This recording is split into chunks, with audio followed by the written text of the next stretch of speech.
Hey everybody, wanted to share a word with you today as we continue kind of working through this prayer and study guide for this week.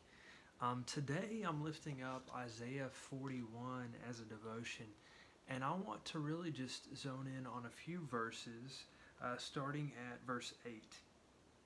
But as for you, Israel, my servant, Jacob, my chosen one, descended from Abraham, my friend, I've called you back from the ends of the earth, saying, You are my servant, for I have chosen you and will not throw you away.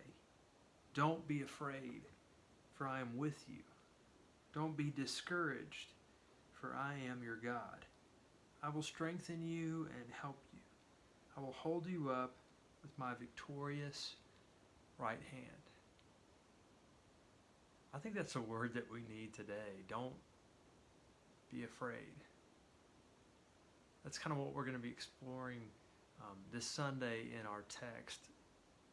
But as I was thinking about that, I was thinking about how we have a lot to be fearful of right now. The unknown.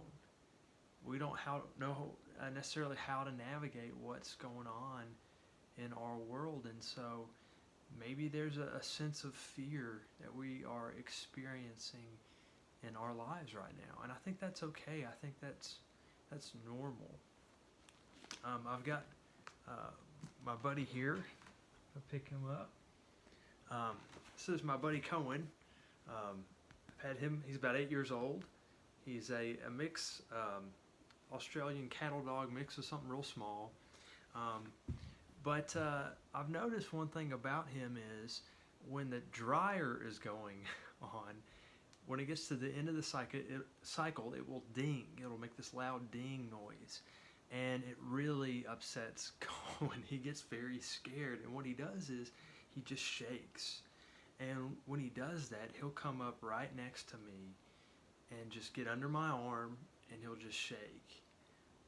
But I've noticed that he always wants to be close to me. He always wants to be next to me when he's fearful. So oftentimes I'll go and I'll turn the dryer off. But that initial response is for him to come and run up and get next to me.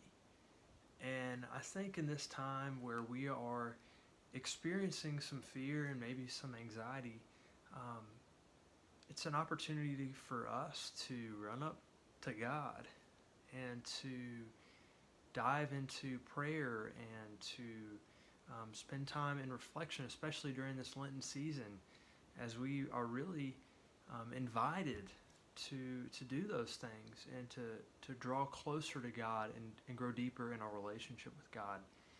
And so as I was thinking about Cohen and as I was thinking about the situation where we are in now, it's an opportunity for us to lean on one another and to lean on God, not knowing how things will work out, when this will end, but knowing that while this is going on, God is still with us.